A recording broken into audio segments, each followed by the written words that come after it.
Hi guys! Share ko sa inyo paano ko i-operate ang aming washing machine. Panasonic po ito at ito ang ano niya, Aquaspin. Yung brand niya is EcoBet. 7 kg lang. Sige, ito, simula na tayo. I-power on mo lang, ganyan. Tapos, itong settings na to is wash, rinse, at saka spin. Ganito ko lang siya ino-operate. Pindutin ko lang yung process, ganyan. So, wash na lang ang nakailaw. I-set ko lang ang wash sa 20 minutes. Ganito siya. 10 minutes, 15 minutes, at saka 20 minutes. Okay na yan. Proceed na po tayo sa rinse. Ito, rinse na po, at saka wash ang nakailaw. Pindutin ko lang itong preset. Gusto natin ng tatlong rinse, i-press natin ng tatlo. 1, 2, 3. At okay na siya, i-press natin ang process para pumunta sa spin. Tapos, kailangan natin ng 3 spin. Pindutin natin ng 3 beses para 9 spin.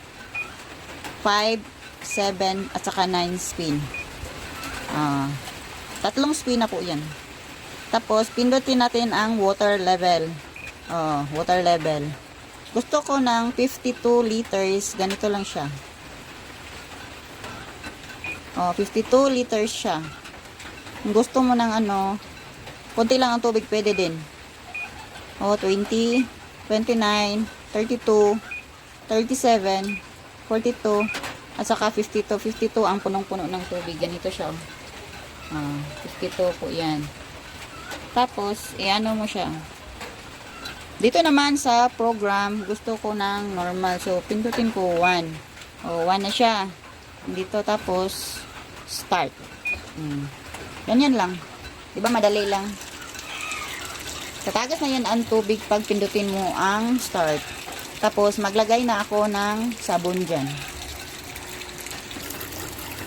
2 kaka lang ilalagay ko dito. Ganito siya, 2 ganito. Hindi ko na lang pinakita yung isa. Okay, ganyan ko lang siya ibuhos direct sa tubig. Meron naman po siyang lagayan ng sabon, pero mas gusto ko na ganito. Depende sa inyo. Yan. Hugasan na natin ng konti.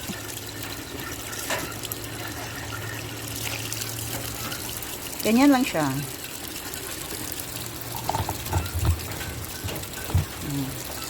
Tapos, kailangan talaga ng tubig nyo na malakas ang tagas.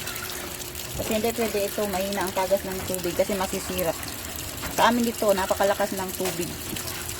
At ayan, isarado na natin. Yan, hintayin nyo lang matapos. Kung gusto nyo din ng ibang program, meron din naman, merong delicate, baby care, blanket, steady, air dry, at saka tab hygiene. Kung gusto nyo ng clean master, yung maruming-marumita, pwede po siya. Kung matagal siya, matapos parang 1 hour and 30 minutes yun siya. 90 minutes po lahat. Sa akin, linagay ko ang program is normal kasi lang yan. Pantalon nila daddy at saka ni ate. Mga damit nila. Kaya aling maliit, hindi ko yan hinalo sa mga malalaki. Binukod ko yan. Sa kanya lang lahat ang lalabhan ko kung kaya aling maliit. Hindi ko yan dagdagan ng iba pa. Kundi sa kanya lang binukod ko talaga kasi bata, sensitive. At yun lang muna for today. Kung umabot kayo sa video ko hanggang dito, pa-like and share naman at follow na din. Yun lang. Salamat.